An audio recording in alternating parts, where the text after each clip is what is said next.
the worst in people come out when there's money involved. This is a tricky situation and that you handle, Hal. Yeah. And that's why we brought it up. Generational transfer of property is transfer of wealth, especially in San Luis Obispo County. Property values have skyrocketed here over the past 30 years and can present some problems if you don't plan ahead. With a prevalent baby boomer presence in the community, Team Sweasey is seeing more and more of this and have some tips to prepare and provide a resource to turn to when one inherits a property or needs to come up with solutions in order to keep peace within the family. It happens to everyone at some point. That's why this episode of the SLO County Real Estate Podcast is one you need to not only hear, but share with your friends and quite possibly your family. Here's your host, James Bueno. I'm already getting made fun of. Welcome to San Luis Obispo Real Estate Podcast with Hal Sweasey. How are you, sir? We've realized what happens if you have a long podcast that we need to have a snack. Yeah. Sometimes we do two in a row. Look at me. Right? I got to keep this thing full of food. Yeah. I got to keep rolling. You're like that Snickers commercial. I am. Yeah. JT, how are you? I'm awesome. Are you kidding me? Oh, you're always awesome, and I love that. Get to be with you, man. Bobby, and you are? I'm well, thank you. You're well, not awesome? Okay, she's just well. Okay, I could be awesome, too. All right. Yeah, I think you're awesome. Yeah. She's just playing it down. Yeah. She's actually awesome. Phenomenal. She didn't want us to feel you got bad. one up. That's a step above awesome. Hal, we have a subject that we need to talk about. It's pretty important because it's prevalent. Absolutely. Relevant. It's happening. It happens. It's Thank happening. you. It happens. It's, I don't like having younger people in here because they fancy. catch all the things I say incorrectly. She's been pointing out all your errors. Yeah, Hey, I know. I thought it makes us better. I thought that was... Yes. She just gave me a learner's guide to the English language. I got a book because she's our captain here, so she's trying to get me to speak English properly. Hal, let's get going. What do you think? What are we talking about? Well, John, you noticed I just noticed this in the last couple of months. For some reason, it jumped out at me that so many of your listings are coming from families where they have to make a decision about real estate because mom or dad or both have passed away, or they've had to leave their dwelling and go into an assisted living. The house facility. is too much. And so I've just noticed that you've been dealing with a lot of those families and how we go about helping those folks. Yeah, well, I hope it's not my kids calling about me at this juncture. It could be very, very soon. Yeah, eventually. Yeah, I've got still my father around. He's 89, so we're kind of grappling with that. We love him too. Yeah, Crazy. I'm going to bring him on sometime. And that would be music. Great. I'm going to have him play. Play the guitar. Hal Sweasey the second. He's a piano right there. and vibes. Well, background music. Yeah. Intro. Anyway, so I diverge. Divert. Gosh. What is the Bobby, word? I hope, yeah. Digress. There it is. Something with a D. It's a D. Wow, you are word. like went backwards. beating me up, It's though. late in the You're day. making this- James got me a double shot of agua here. I don't know what's happening, right? Yeah, it is wild, though. We get so many calls. We have a pretty healthy online presence because of, we try to do a great job and get reviews. So people look up agents if they're from out of the area. So a lot of these folks are from out of the area. I got a call yesterday from somebody. They left a message. I called back and, my father passed away. We got a house in Atascadero. Don't know what we're going to do with it yet, but I just need a basic value so we can talk about what to do with the property. Oh, great. Who should I thank for giving you our name? Or no, I found you online and you got a lot of 5-star reviews. Great. So we get so many of these calls in a lot of our listings. So here's the decisions that come up. Mom or dad have unfortunately passed, or, we just have mom or dad and now they need to go in a home. So what do we do? People have options. So we have to talk about, all right, boy, do we keep it and maybe just have it there? Because some people do that because mom and dad leave and go to retirement home and they don't want them to 6 months later go, I hate it here, I want to move back in the house. So that's always, I see that happen where they just hold on to it. Mm-hmm. Do we just keep it and rent it out and get the income out of that, to support mom or dad, or we want to keep it in the family or have the kids have it? Do we sell it? If mom and dad are still there, sometimes we want to keep them there, but they're out of money, so we can get a line of credit or a reverse mortgage. Reverse mortgage. Yeah, we can leverage it, I guess would be the other option. So we come across all those. Let's say in my family, there were 3 children, myself and my 2 siblings, and it's hard to divide real estate in thirds. The reality is many families choose to liquidate so they can divide it up, right? What do they have to do to get ready? Let me back up a step because this is really, really important. Recently, I had an example where I helped this couple probably in the 90s sell their mom's house downtown on Bouchon Street. And then I stayed in touch, and he was an attorney, and she, I think, was a librarian. He passed away in 2018, and then the mom just moved into a retirement home. I didn't know that because I hadn't talked to him for a couple of years, but the daughter remembered me from the Bay Area, comes down, hey, mom's moved out. We can't really rent the house. It's not enough, so we need to sell it. Okay. So long story short, I meet with them, and I go, oh, okay, well, mom needs as much from the house as possible. Dad passed in 2018. Yep. So, okay, great. You probably have a stepped up basis. He was a trust attorney. And they go, nope. Well, what? Nope. Dad never did a trust for his own property. Wow. Right. So they lost that step up in basis. And that's a long story, but basically it allows you to reset what your basis is, because they bought that house new in the 60s. Paid like $19,000. So if they step it up to 2018, let's call it's worth at least $500,000 or $600,000. Now it's worth $700,000 or $800,000. Mom gets $250 tax free. So long story short, they're going to pay a lot in taxes that they shouldn't. Mm-hmm. So the first thing is, if you have elderly parents, family members that you're responsible for, get them to a good legal advisor on trusts and probate and wills, because if you inherit it and it's a trust, it's going to be a lot simpler. If it has to go through probate, expensive, long, and unknown. Okay, so first of all, get them in touch with somebody. My parents, when I moved them here a couple of years ago, we got to get this formalized, right? And so that is the biggest thing. And we had people that we can recommend. So get legal advice on how to take care of that estate, which includes their home, their most valuable asset. You've got a couple properties in escrow right now that are not in a trust. You've had them in escrow for many, many months.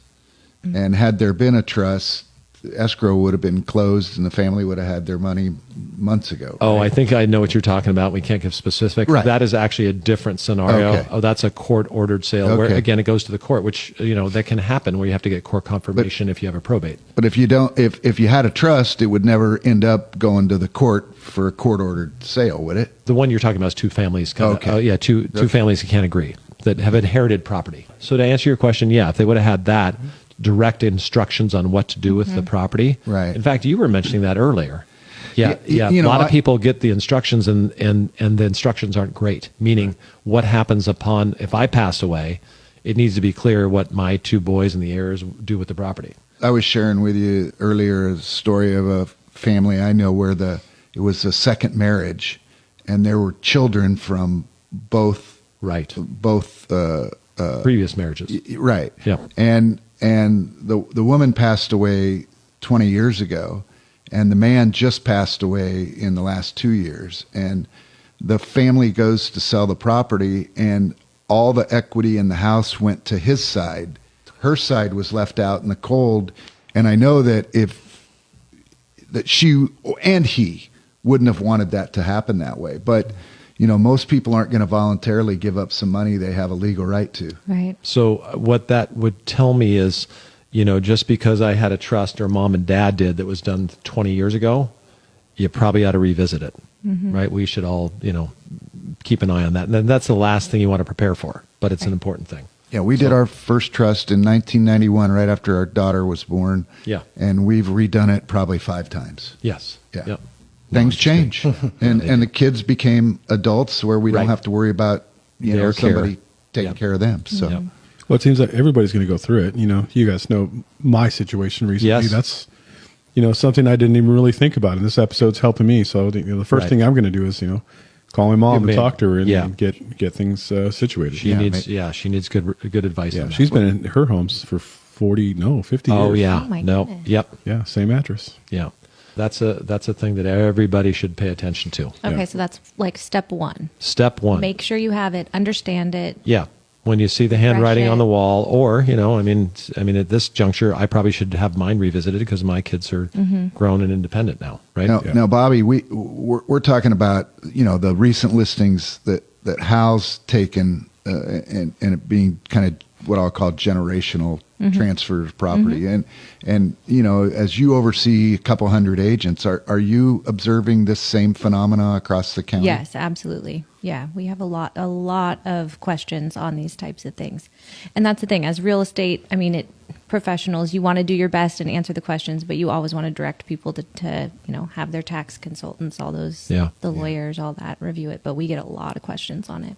Well, and wasn't one of this ties into that one article you sent over recently that this was the lowest number this past year in the United States of people selling their home. People moving. Yeah, they're blaming it on the baby boomers for staying in their homes too long. Well, that's a big chunk of them. But anybody that's bought a house in the last 5 years and has a great rate on it is less likely to give it up. So where do the sellers come from?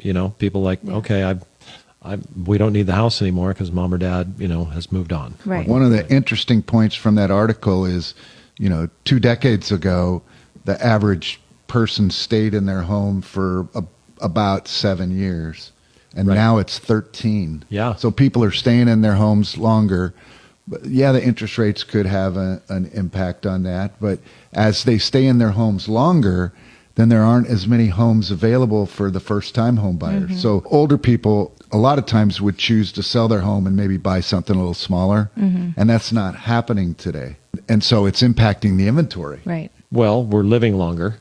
We are living longer. So that changes the dynamic. The population of this country continues to rise for sure.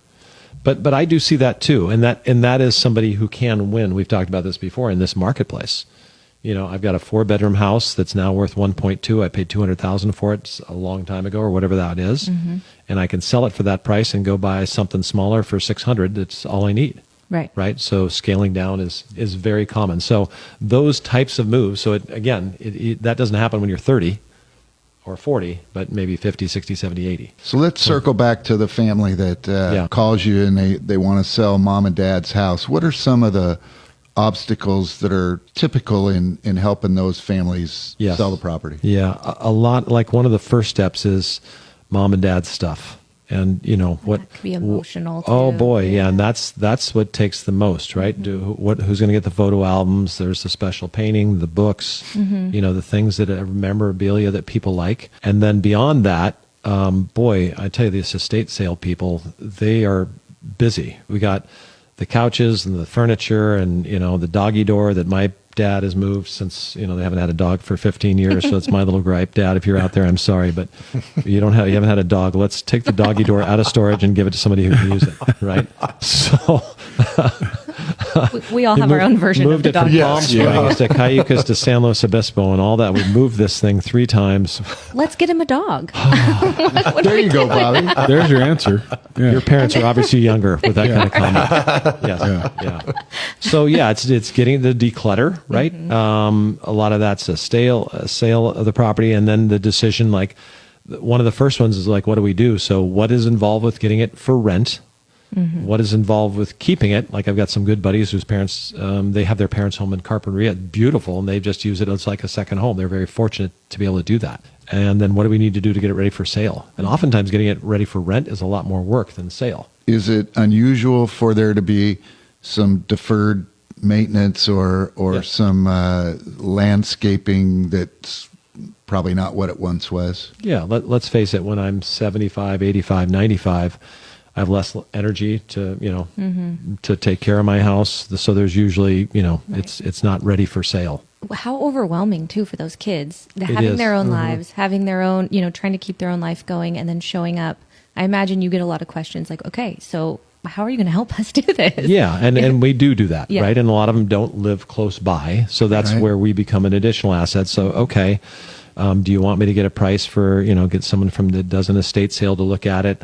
Let's look at getting the landscaping cleaned up. Probably it's worth painting this house. We'll get a carpet bid. We don't have to replace it. Let's get the sewer line inspection. All those things that can be done because the clear out process takes the most time. Right. Given us a relatively empty house in a week and a half or 2 weeks, we can get all that thing bid out, cleaned out, and maybe done. So we become their de facto property manager, representative, whatever it is. Right. And we just say, hey, here's what we have, pricing bids. I recommend this, but you have that option. So we bring the options to bear for sure for them. That's so nice. It's not unusual for you to take a listing and yet that listing doesn't hit the marketplace for a month or two, huh? Or more. Yeah. More. Yeah. Wow. Yeah, we just had one recently with a gentleman still in his house. He got into a retirement home.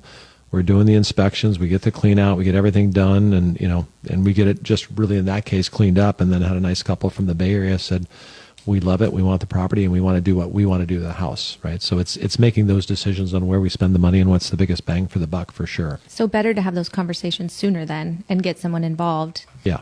I would bet that in handling a real estate transaction, it's easier when you have one decision maker. And in family situations, sometimes you have multiple decision makers. How do you navigate that arena where they have to come to a consensus? So we try to get someone to be the spokesperson or the funnel for a lot of the information.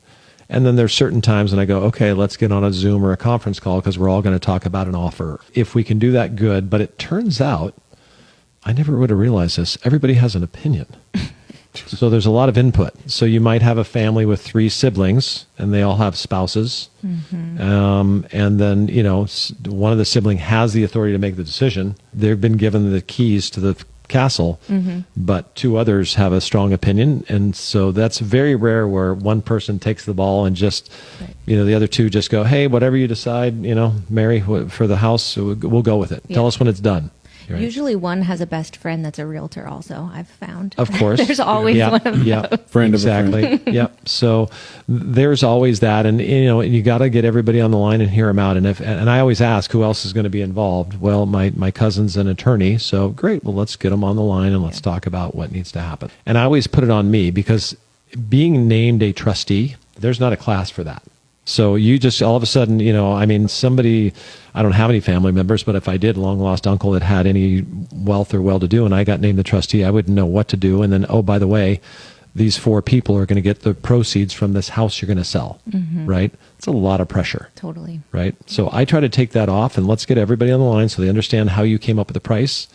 If you get an offer, let's get everybody on the line so we understand why we're countering the way we did, because as a trustee, you have a fiduciary duty to do the best for the trust. And if it looks like you didn't do your job and someone felt like they got shortchanged, then you could have some consequences on your hands. Yeah. So it's a big responsibility with very little compensation, and you don't usually get a glowing round of applause when it's all done. Right? It's a thankless job, I guess. It is a thankless job. How often? I've done it. How often do you get involved in those kinds of transactions? A lot more now. Really? Right? God, it sounds like a nightmare.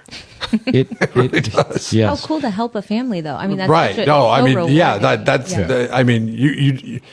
You deserve a pat on the back when you get it accomplished. For sure. When you do it for 33 years and deal with lots of people, you get to understand the dynamics. And I feel like Henry Kissinger most of the time. Right? Just trying to pick 2 diverging parties, try to find common ground. I got to do that with buyers and sellers more often than not. You have the right personality and the right training through career choice to handle it. So it makes sense. But man, I could never. It's a lot. It's hilarious. It's a kick. And sometimes the ones who don't have the vote are the ones with the loudest voice too, huh? Absolutely. Yeah. Yeah. No, as you're talking about this, I'm just thinking about my family. Yeah, me too. Yeah, me too. I'm like, oh, I know my sister is going to be. She can hear this. She knows. Yeah. It's going to be. Yeah. I love you, sis, and we're just be prepared. You can hire someone though to be the trustee. To be my sister? To be the trustee. You can, Listen, explain that because this is critically important. I don't know how much more I can explain it other than you can select a mediator, professional basically. Trust officer. Yeah. You go to most banks or wealth preservation. Yeah. You can get a trust officer. Yeah. And they are, then the family doesn't get in the middle of it. Right. There's a cost for that, but it's probably worth it. And what control do you lose? If you're the trustee, if you're named the trustee, you have a set of instructions. Right. House to be sold, not to be sold, who gets what. Right. So you're just going to follow the instructions, but there's no drama. So James, the brother, is different than, Mary, the outside professional trust says, no, you can yell at me all you want, but it says specifically, this is the wishes of the family. Following the instructions. That's all you're doing. T. Yeah. James, don't shoot the messenger, right? Right. But that's a different messenger than if you're in the family, because it's like easy a to show gift, you, James, because the what nice you did thing to your is- sister in 3rd grade. Right, yeah. The nice thing is I don't care about that stuff, too, so I totally could be the trustee. James, in the last 5 or 6 years, I was asked to look after the widow of one of my dear friends who was in her 90s. And so I had power of attorney for this woman, but she was never declared incompetent. Right. Not of sound mind to make business decisions. But she was in an assisted living facility. I paid all her bills. They wanted me to be the executor. And I knew better, and so they didn't want the 3 kids fighting, and the 10 grandkids who were the heirs. So the attorney who drew up the trust was the executor. So once she passed, oh wow, you knew better. I thought you said, but I didn't. So you let the attorney was the trustee. Once she passed, I had no authority anymore. The second her heart stopped beating, my power of attorney ceased. And so he took over, and I was not involved. Best decision you ever made. Best decision. Yeah, you're all still there. But also the you had 13 people who could have started multiple arguments. Sure. And there was a poison pill in the trust that said, if you fight it, you're out. Oh, really? Yeah. That's I don't know Wow. if that's enforceable or not, but I it think was it written. is. I mean, why wouldn't That's it be? what you know how you find out? Yeah. You get a good Yeah, fight it. tax Yeah, no fight trust it. attorney. Yeah. No, you don't find out that way. Give it a shot. Yeah. Give it a shot. Yeah. Yeah. Well, yeah, Yeah. I'm enjoying this podcast. Thank you, everybody. Well, I don't know, 20 years ago, there's a guy I play volleyball with, as an attorney in town, and I would call him sometimes for legal things. He'd call me for real estate things, and he loved to argue. And I go, you know what? It's so interesting in your line of work. You get paid if people can't agree. And I only get paid if people do agree. Right. So, you got to find common ground for people to figure this Yeah. stuff out. He loves to argue. I love to get people to get on the same Yeah. page. There are some families who everybody gets along fantastically. I've read about that thing. And there are some that you would think they weren't related at all, the way they feel about one another. Right. And the trust or lack thereof. The worst in people come out when there's money involved. This is a tricky situation and that you handle, Hal. Yeah. Preparation is a key, whether it be preparing the estate or preparing the property. Yeah. They're both very, very important. Yeah. And it's probably one of those weird things that around here in appreciation, something that's often talked about on this podcast, houses in the 80s, even 90s were bought for pennies on their to present day value. The heirs start to realize that that's when the knives probably come out. Yeah, I would call our values life-changing, Yes. on a house that hasn't been mortgaged by a reverse mortgage or whatever. I mean, a free and clear house that, mom and dad or my aunt and uncle or whoever had, that's life-changing wealth transfer. Yeah. I'm thinking about one property in town that I know very well because I lived in that property in graduate school, and I know what the value was then, and I know the approximate value now. And it's about 15 times in 50 years. Yeah. So if you had a $50,000 house in 1975, that house is worth $750 or more today. Yeah, not in Right? San Luis because it had to be the cheapest town, 75. Yeah, Yeah, so it's worth more than that. Yeah. Yeah. So that's a lot of money to fight over, I guess, if Yeah. you're siblings. Yeah. I would just say the exception, and you referred me your neighbor's house in Cayucas. Right. And that was probably the easiest trust sale I've ever handled, right? Where there was just one beneficiary, one trustee, it's simple. So the exception to the rule is a house that you inherit or take over from mom and dad or whatever that works out. The exception is it goes smoothly. So be prepared. Be prepared. That would be my And what's my advice. just before we wind this up? What's maybe the one or two important questions that you ask the heirs when they first reach out to you? What is your preference? Do you have a preference in mind? Like, Okay. oh yeah, we want to do everything we can to keep the house. Great. Then we look at keeping it and living there, getting it for rent. Or no, we don't, we just don't have the time, the energy, we want nothing to do with it. Right. So which direction they're going to take. Mm-hmm. Yeah. And then sometimes they don't know. Then I just have to explain to them, if you sell it, this is what happens. If you keep it over time, and there's some tax stuff involved that I can't give them. I can give them general ideas, but I'm not allowed to give tax advice. Right. So I have them seek that. But a lot of people don't even go that far in terms of like when they talk to a client about it. But it could be the biggest expense you have. Yeah. Hello. Yeah. Well, if we look at the age of our baby boomers, it's probably between now and the end of your career, it's probably the biggest share of our market. Absolutely. Generational transfer of property. Yeah. Yeah. Is that the name of this podcast? I don't know. I think they I just just named made that I up. think it's up to Jeff. He kind of decides. I'm just thinking you might get a lot of calls when you throw out that daunting. I mean, but the point is how do heirs Right. deal with the property that's being transferred to them through through their parents. So off what you just said, Jeff, we talked about, what'd you say? Bring a friend, invite a friend to listen to the podcast. And, and we've said this in an early podcast, it's been a while since we've said it. If there's any listener, viewer now that, you have a topic that do you want us to discuss? You can shoot Hal, myself, an email. It's easy. James at Team Sweasey, Hal at Team Sweasey, John at Team Sweasey. Let us know. We would love to talk about it. And, we're here to use everybody's knowledge and experience and to help everybody out with topics, even though sometimes it's pass the link along to somebody, or whether it's the YouTube link or the podcast link or whatever it is, to say, hey, get your ducks in a row. Yeah. And again, sometimes I am one of the first people call a real estate agent or a property manager, whatever. Sure. Obviously we have both.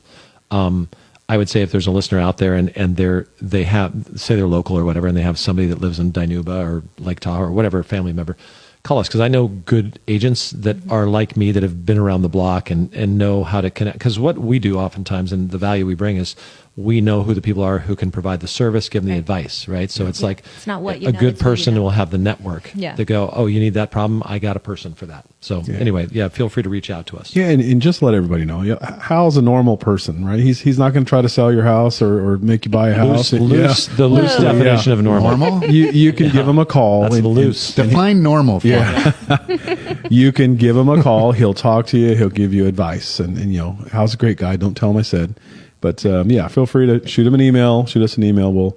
We are here to help you, and that's the main reason why we're doing this podcast. Hey, I think the bring a friend concept is a great one, James. And we started this about 2 years ago, and we're up to many thousands of listeners every week. And we're doing pretty good. And we like growing our audience, and so send the link, to a friend of yours, somebody that you think might get something out of spending a few minutes. Close to 90 episodes.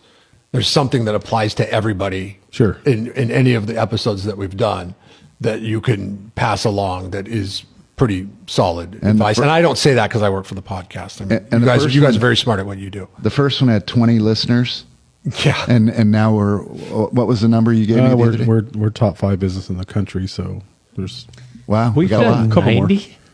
90? We've done 90. Yeah. Oh my God! The 100th episode, we got to do something special. 20 or 30? How? I lose track. It all runs by. So wait a minute. So when did we start this? So this is May. We're going on 2 years. May will be 2 years. Yeah. Okay. Yeah. I should start having to pay me by the episode. We're fancy now. We have these little boom things, so we're moving up in the world. You know what's sad for Hal's tennis legacy is our least listened to episode is probably the first episode.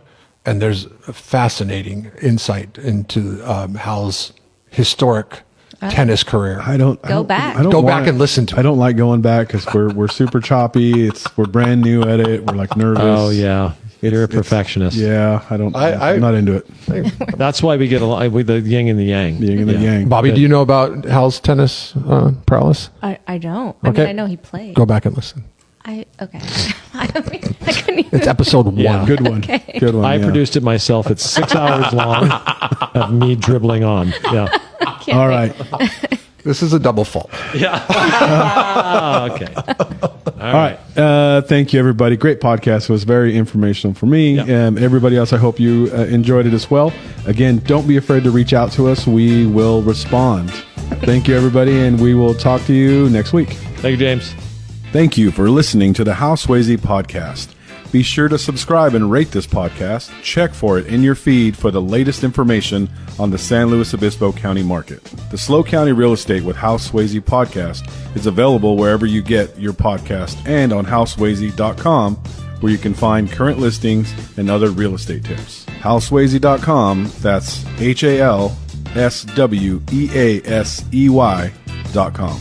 I am James Bueno, Director of Marketing for the Hal Sweasey Group. If you're looking for anything real estate, give us a call, 805-781-3750. San Luis Obispo Real Estate Podcast with Hal Sweasey is also on YouTube. Now you can see people talk about real estate in one of California's hottest markets. Get the latest episode on the podcast page at teamsweasey.com or subscribe to Hal Sweasey on YouTube.